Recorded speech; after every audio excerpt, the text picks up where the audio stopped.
మరింపూడి గ్రామం ప్రధాన ఫ్యామిలీ డాబా వద్ద నాకు మరియు మా సిబ్బందికి రాబడిన సమాచారం ప్రకారం నేను మా సిబ్బంది విఆర్ఓ ద్వారా వెళ్ళగా అక్కడ కొంతమంది గుంపూడి ఉండగా మేము వెళ్ళి చెక్ చేయక అందరూ పారుపోగా 4 వ్యక్తులు దొరికినారు.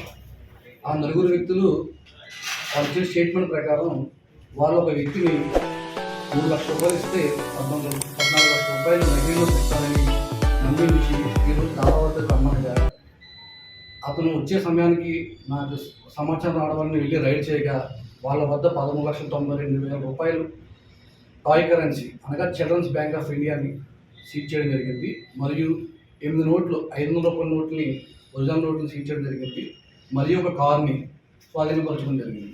వీరిపైన కేసులు ఉన్నాయండి. అంతకుముందు గతంలో ఈ 4 పైన కూడా గోపాలపురంలో కేసులు ఉండడం జరిగింది, టీనర్స్పురంలో కేసులు ఉండడం జరిగింది. దర్యాప్తులో